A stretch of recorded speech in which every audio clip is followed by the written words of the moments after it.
Hello students, I hope you understood the concept of national income part 1 and now moving to the next part of that chapter, that is national income and related concepts part 2. बेटा पिछले lecture च ਤੁਹਾਨੂੰ मैं बड़ी detail दस्सिया सी national income या राष्ट्रीय आमदन की हुंदी है।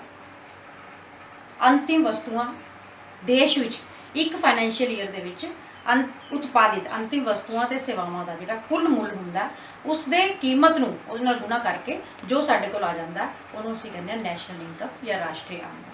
तो उहनां रिलेटेड मैं तुहानूं डिफरेंट टर्म्स दस्सियां सी, डिफरेंट थोड़े थोड़े कंसैप्ट्स दस्से सी, क्योंकि मैं पिछली बारी भी तुहानूं दस्सिया सी ये चैप्टर बहुत वास्ट है और बहुत सारिया टर्म्स है जिहड़ियां कि तुसीं आपां +1 दे विच ज़्यादा नहीं सुनिया हैगियां, जिहड़ियां कि साडे लई एंटायरली न्यू है। तो ਉਹਦੇ ਵਿੱਚ मैं कुछ टर्म्स ਦੇ ਵਿੱਚ ਤੁਹਾਨੂੰ बेसिक कंसैप्ट्स ਦੱਸੇ ਸੀ ਨੈਸ਼ਨਲ ਇਨਕਮ ਦੇ, ਜਿਹਦੇ ਨਾਲ ਕਿ ਆਪਾਂ ਨੈਸ਼ਨਲ ਇਨਕਮ ਕਾਊਂਟ ਕਰਦੇ ਹਾਂ। That was gross versus net, कुल ਅਤੇ शुद्ध ਧਾਰਨਾਵਾਂ, ਡੋਮੈਸਟਿਕ वर्सिस ਨੈਸ਼ਨਲ, ਘਰੇਲੂ ਅਤੇ ਰਾਸ਼ਟਰੀ ਧਾਰਨਾਵਾਂ, ਤੇ ਤੀਸਰਾ ਮੈਂ ਦੱਸਿਆ ਸੀ एमपी वर्सिस एफसी मतलब मार्केट प्राइस वर्सिस साधन लागत। ਇਹ ਜਿਹੜੀਆਂ ਸਾਰੀਆਂ ਧਾਰਨਾਵਾਂ ਇਹ ਆਪਾਂ ਨੂੰ ਰਾਸ਼ਟਰੀ ਆਮਦਨ ਨੂੰ ਕਾਊਂਟ ਕਰਨ ਦੇ ਵਿੱਚ ਅੱਗੇ ਜਿਵੇਂ ਵੀ ਆਪਾਂ ਕਰਾਂਗੇ ਨੂਮੈਰੀਕਲਸ ਕਰਾਂਗੇ ਉਹਦੇ ਵਿੱਚ ਤੁਹਾਡੇ ਲਈ ਹੈਲਪਫੁਲ ਹੋਣਗੇ। ਤਾਂ ਉਸੇ ਚੀਜ਼ ਨੂੰ ਅੱਗੇ ਵਧਾਉਂਦੇ ਹੋਏ ਬੇਟਾ ਵੈਸੇ ਤਾਂ ਹੁਣ ਜਿਹੜੇ ਇਹਦੇ ਨਾਲ ਬੇਸਿਕ ਕਨਸੈਪਟਸ ਹੈ GDP, NDP, at factor cost ਮਾਰ ਉਹ ਕਰਨੇ ਚਾਹੀਦੇ ਆ, ਲੇਕਿਨ ਉਹਨਾਂ ਕਰਨ ਤੋਂ ਪਹਿਲਾਂ ਮੈਂ ਜਿਹੜਾ ਸੋਚਦੀ ਹਾਂ, ਮੈਂ ਜਿਹੜਾ ਮਹਿਸੂਸ ਕਰਦੀ ਹਾਂ, ਕੁਝ ਟਰਮਸ ਹੈ ਜਿਹੜੀਆਂ ਕਿ ਤੁਹਾਨੂੰ ਪਹਿਲਾਂ ਹੀ ਕਲੀਅਰ ਹੋਣ ਤਾਂ ਕਿ ਜਦੋਂ ਤੁਸੀਂ ਉਹ ਵਾਲੇ ਕਨਸੈਪਟਸ ਕਰੋ ਤਾਂ ਬੜੀ ਅੱਛੀ ਤਰ੍ਹਾਂ ਤੁਸੀਂ ਉਹਨਾਂ ਨੂੰ ਅੰਡਰਸਟੈਂਡ ਕਰ ਸਕੋ। ਤਾਂ इसी लड़ी ਨੂੰ इसी सीरीज़ ਨੂੰ ਅੱਗੇ ਵਧਾਉਂਦੇ ਹੋਏ डिफरेंट टर्म्स है ਜਿਹੜੀਆਂ ਨੈਸ਼ਨਲ ਇਨਕਮ ਦੀਆਂ, ਕੁਝ ਨਵੇਂ ਵਰਡਸ ਹੁੰਦੇ ਆ, ਉਹਨਾਂ ਨੂੰ ਮੈਂ ਅੱਗੇ ਸ਼ੁਰੂ ਕਰਦੀ ਹਾਂ। ਉਹਨਾਂ ਵਿੱਚ ਹੈ ਬੇਟੇ ਸਭ ਤੋਂ ਪਹਿਲਾਂ अर्नड ਇਨਕਮ ਐਂਡ ਅਨਅਰਨਡ ਇਨਕਮ, ਕਮਾਈ ਹੋਈ ਆਮਦਨ ਤੇ ਬਿਨਾਂ ਕਮਾਈ ਹੋਈ ਆਮਦਨ। ਕਮਾਈ ਹੋਈ ਆਮਦਨ ਹੁੰਦੀ ਹੈ ਜਦੋਂ ਅਸੀਂ ਕੁਝ ਮਿਹਨਤ ਕਰਕੇ ਕਮਾਉਂਦੇ ਹਾਂ, ਕੁਝ ਆਪਣੇ ਫੈਕਟਰ ਦੀ ਸਰਵਿਸਿਜ਼ ਦਿੰਦੇ ਹਾਂ। ਜਿਸ ਤਰ੍ਹਾਂ ਅਸੀਂ ਕੋਈ ਜ਼ਮੀਨ ਕਿਰਾਏ ਤੇ ਦਿੱਤੀ ਹੈ ਤਾਂ ਉਹਦਾ ਕਿਰਾਇਆ ਸਾਡੇ ਕੋਲ ਆ ਰਿਹਾ, बिल्कुल उसी तरह 4 फैक्टर्स ऑफ प्रोडक्शन है, लैंड लेबर, असी अपने सर्विसेज देने, मजदूर अपने मजदूरी करता तो शाम को अपनी मजदूरी मिलती है। इसी तरह कैपिटल है, कोई फाइनांस करता सानू उहदे बदले ब्याज मिलता है। इसी तरह एंटरप्रेन्योरशिप है, वो अपना प्रॉफिट लैंदा, तो उन्होंने आपां कहने कमाई हुई आमदन या फैक्टर पेमेंट या साधन भुगतान, यानी साधना दी सर्विसेज के बदले जो कमाया जाता है उन्होंने असीं कहने कमाई हुई आमदन। अनअर्नड इनकम की है बिना कमाई, मतलब जी कि असी फैक्टर पेमेंट के नाल नहीं कमाई, 4 फैक्टर्स ऑफ प्रोडक्शन तो अदर दैन दैट, मतलब 4 फैक्टर्स तो इलावा जी साडी आमदन हो जाती है उन्होंने आपां कहने बिना कमाई आमदन। फॉर एग्जाम्पल बेटा क्लास स्कूल्स दे विच बच्चों को गवर्नमेंट जी है स्कॉलरशिप वजीफे दिंदी है, तो हुण वजीफा जिहड़ा है बेटा तुसीं उहदे बदले तुहानूं एक बच्चे नूं वजीफा मिलता है तो उसके बदले बच्चे ने सरकार ने कुछ नहीं करके दिता, कुछ नहीं कमा के दिता, कोई फैक्टर सर्विसेज अपनी नहीं दी है, लेकिन सरकार फिर भी जी है उन्होंने वजीफा दे रही है ताकि उन्होंने इनीशिएट कर सके, ताकि बच्चा बिना किसी रुकावट के पढ़ सके। तो वह आमदन सरकार वालों ट्रांसफर होगी तुहाडे कोल, पर वह कमाई हुई नहीं है, तुहानूं मिली है। वैसे थोड़ी आमदन के तो नैचुरली काउंट होगी, वाधा हो गया, लेकिन वैसे वो कमाई हुई आमदन नहीं है, तो उन्होंने आपां कहने अनअर्नड इनकम बिना कमाई आमदन other than factor payment. For example ये किहड़े आते हैं ट्रांसफर पेमेंट्स और टैक्सिस एक्सेट्रा, ये भी थोड़ा मैं अगे जाके सारा कुछ क्लीयर करती हूँ। तीसरी चीज़ जी बेटे आ गई वो है ट्रांसफर पेमेंट्स। थोड़ा जिहा जो आप सर्कुलर फ्लो ऑफ इनकम वाला चैप्टर कराया सी उस टाइम मैं ट्रांसफर पेमेंट्स कहा सी, household sector government sector में टैक्सिस दिंदी है, वो बदले जी गवर्नमेंट है वो ट्रांसफर पेमेंट्स करती है हाउस होल्ड में। ट्रांसफर पेमेंट्स मैं तुहानूं उदों दस्सिया सी थोड़ा जिहा कि जिहड़ी कि हत्थां दा मतलब नवा जनरेट कुछ नहीं होंदा, सिर्फ हत्थ बदलते हैं, ट्रांसफर होंदी है सिर्फ जी पेमेंट्स है। जिस तरह हुणे तुहानूं मैं स्कॉलरशिप की एग्जाम्पल दी है, इसी तरह बेटे पेंशनस है, जिहड़े एम्पलॉयज़ रिटायर हो जाते हैं तो सरकार जी है उन्होंने पेंशन दिंदी है, तो वो एम्पलॉयज़ उस टाइम तो उन्होंने कोई सर्विसेज नहीं दे रहे होंगे, लेकिन क्योंकि उन्होंने फुल अपनी पूरी टर्म जी है लाइफ टर्म काफ़ी लाइफ टर्म जी है वो सरकार की सेवा सरकार को अपनी सर्विसेज दित्तियां होंदियां, तो वो रिवॉर्ड के बदले सरकार जी उन्होंने जिम्मेवारी चकती है, उन्होंने लाइफ टर्म रिस्पॉन्सिबिलिटी चकती है, तो उन्होंने पेंशन दिंदी है। इसी तरह अनएम्पलॉयमेंट अलाउंस है बेटा, बेरोजगारी भत्ता है, पढ़े लिखे बच्चे अपने कंट्री के बहुत हैं तो सरकार उन्होंने बेरोजगारी भत्ता देती है, तो उन्होंने कमाया कुछ नहीं है, लेकिन सरकार जी है ट्रांसफर पेमेंट नूं ट्रांसफर कर देंदी है ताकि लोग निराश ना होण ते उन्हां नूं अगे इनकम जनरेट करन दे विच पूरी पूरी सहायता मिल सके। ठीक है, मतलब जब आप पंजाबी च भी देखिए हस्तांतरण भुगतान, ट्रांसफर पेमेंट्स इंग्लिश हो गया, पंजाबी च हो गया हस्तांतरण भुगतान। हस्तांतरण, हस्त मतलब हत्थ, अंतरण मतलब अंतर पै जाना, हत्थ दा अंतर पै जाना, वो भुगतान जिहदे विच हत्थ दा अंतर पै जांदा है। मतलब सरकार कोल सी पैसा, सरकार ने वो पैसा जिहड़ा है इंडिविजुअल्स वल ट्रांसफर करता, इन्हां नूं आपां कहने ट्रांसफर पेमेंट्स, ते ये अनअर्नड इनकम का पार्ट है। उस तो बाद आ गया बेटे नैक्सट जो कंसैप्ट है, नैक्सट जो टर्म है आप समझनी है अगले कंसैप्ट समझने लिए, वो है private versus public. Private versus public मतलब निजी और सार्वजनिक। ठीक है, आप कहने साडी कोई पर्सनल गल है, साडी कोई निजी गल है। उसी तरह निजी सैक्टर इकोनॉमी दे विच आपां किहनूं लैंदे आ, जिहड़े कि होली सोली निजी व्यक्तियां, निजी फर्मां, निजी समूहां द्वारा कंट्रोल्ड और ओन्ड किए जाते हैं। सार्वजनिक सैक्टर की है सरकारी खेतर, ਜਿਹੜੇ कि सरकार ਵੱਲੋਂ ਹੁੰਦੇ ਆ। ਹੁਣ ਤੁਸੀਂ ਦੇਖਦੇ ਹੋਗੇ ਕਿ ਬੈਸਟ ਐਗਜ਼ਾਮਪਲ ਹੈ ਸਕੂਲਸ ਹੀ ਹੈ ਤੁਹਾਡੇ ਪਿੰਡ ਦੇ ਵਿੱਚ ਜਾਂ ਤੁਹਾਡੇ ਆਲੇ ਦੁਆਲੇ ਪ੍ਰਾਈਵੇਟ ਸਕੂਲਸ ਵੀ ਹੁੰਦੇ ਔਰ ਗਵਰਨਮੈਂਟ ਸਕੂਲਸ ਵੀ ਹੁੰਦੇ। ਪ੍ਰਾਈਵੇਟ ਸਕੂਲ ਜਿਹੜੇ ਉਹਦੇ ਵਿੱਚ ਗਵਰਨਮੈਂਟ ਦਾ ਕੋਈ ਇੰਟਰਫੇਰੈਂਸ ਨਹੀਂ ਹੁੰਦਾ, ਉਹ ਆਪਣੇ ਹਿਸਾਬ ਨਾਲ ਸਕੂਲਾਂ ਨੂੰ ਓਨ ਕਰਦੇ ਆ, ਆਪਣੇ ਹਿਸਾਬ ਨਾਲ ਚਲਾਉਂਦੇ ਆ। ਲੇਕਿਨ ਗਵਰਨਮੈਂਟ ਜਿਹੜੇ ਸਕੂਲਸ ਹੁੰਦੇ ਆ ਤੁਸੀਂ ਦੇਖੋਗੇ ਆਲ ਓਵਰ ਪੰਜਾਬ ਉਹ ਸਭ ਜਗ੍ਹਾ ਇੱਕੋ ਜਿਹੀਆਂ ਪਾਲਿਸੀਜ਼ ਅਪਲਾਈ ਹੁੰਦੀਆਂ, ਮਤਲਬ ਸਰਕਾਰ ਵੱਲੋਂ ਜੋ ਅਪਲਾਈ ਕੀਤੀਆਂ ਹੁੰਦੀਆਂ, ਤੁਹਾਨੂੰ ਆਪਾਂ ਕਹਿੰਦੇ ਆ ਸਾਰਵਜਨਿਕ ਖੇਤਰ। सार्वजनिक खेत्र दे विच बेटे दो तरह के आते हैं, विभागी खेत्र, गैर विभागी खेत्र, जिहड़ा कि मैं तुहानूं अगे एक्सप्लेन करन लगी हाँ। मेरे हिसाब नाल प्राइवेट ते पब्लिक तुहानूं समझ आ गया होगा। आपां अगे चलीए, डिपार्टमेंटल एंड नॉन डिपार्टमेंटल, विभागी अते गैर विभागी।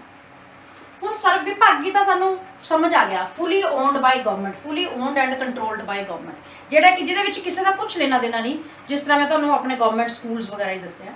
ये सारा जिहड़ा है या वाटर है, इलैक्ट्रिसिटी है, बेसिक फैसिलिटीज़ है, मैडिसन की फैसिलिटीज़ है, हैल्थ फैसिलिटीज़ है, रेलवेज़ की फैसिलिटीज़ है, ये सारा की है विभागी डिपार्टमेंटल। नॉन डिपार्टमेंटल की होंदा बेटे, ये की होंदा सरकार की हिस्सेदारी होंदी है, मिनीमम 51% शेयर होंदा सरकार का। और नाल ही नॉन गैर विभागी उद्यम किहड़े होंदे आ, जिहड़े कि नाले तो सरकार का 51% शेयर हो गया, मान लो 51% शेयर गवर्नमेंट का, तो 49% निजी व्यक्तियां या निजी समूह का हो गया, तो नाल ही इन्हां दे शेयर्स होंदे आ। ये अपनी कंपनियां जिहड़ियां है अपने शेयर्स पब्लिक दे कोल विकण लई भेजदियां, ते इन्हां कोल शेयर होल्डर्स होंदे आ। फॉर एग्जाम्पल इंडियन एयरलाइंस है या LIC इंश्योरेंस कंपनीज वगैरह है, ये सारे की हैं गैर विभागी उद्यम होंगे। इन्हों तुसीं ध्यान रखना, विभागी और गैर विभागी उद्यमों के फर्क। विभागी की हैं जिहड़े कि fully owned and controlled by government, पूरी तरह सरकार के अंदर होंगे। नॉन डिपार्टमेंटल सरकार और निजी व्यक्ति मिलकर चलाते हैं। उस तो बाद जिहड़ा नैक्सट कंसैप्ट है बेटा, नैक्सट टर्म है, वो है नॉर्मल रेजिडेंट्स। नॉर्मल रेजिडेंट्स मतलब सधारण वसनीक। मैं पंजाबी भी लिखा होया, जगह थोड़ी सी बोर्ड छोटा है, तुहानूं पता है। तो नॉर्मल रेजिडेंट्स की होंगे बेटा कंट्री दे, नॉर्मल मतलब सधारण, रेजिडेंट मतलब रहने वाले वसनीक।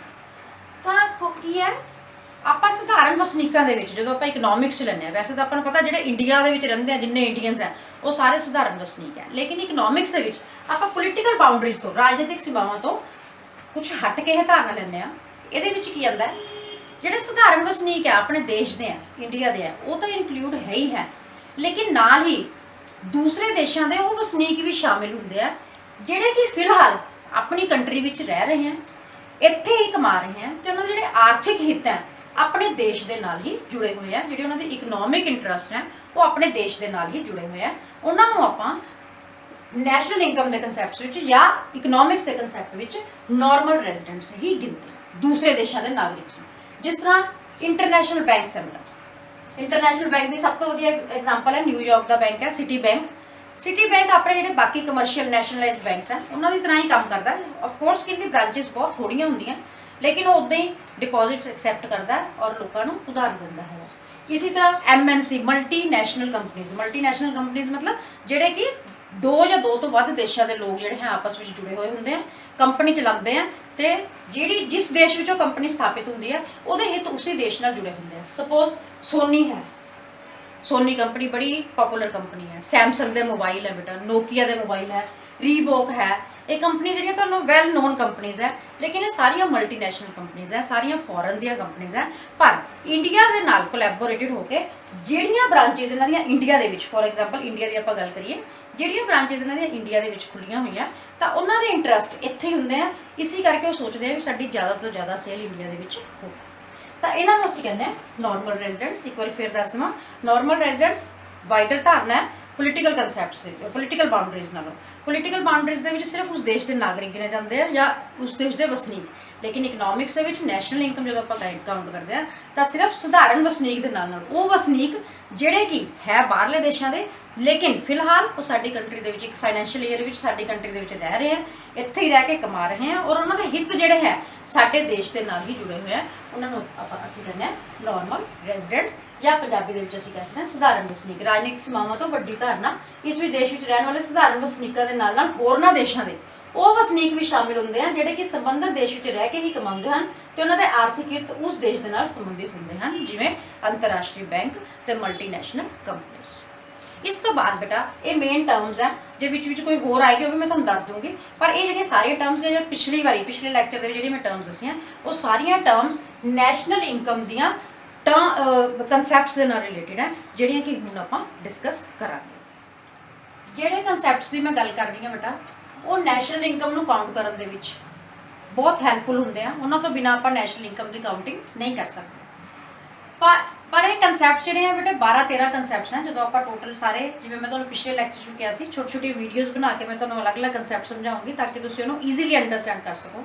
ਤਾਂ ਮੈਂ ਉਹਨਾਂ ਕਨਸੈਪਟਸ ਨੂੰ ਬੇਟਾ ਤੁਹਾਡੀ ਸਹੂਲਤ ਵਾਸਤੇ ਮੈਂ 3 ਕੈਟਾਗਰੀ ਦੇ ਵਿੱਚ ਵੰਡਦਾ।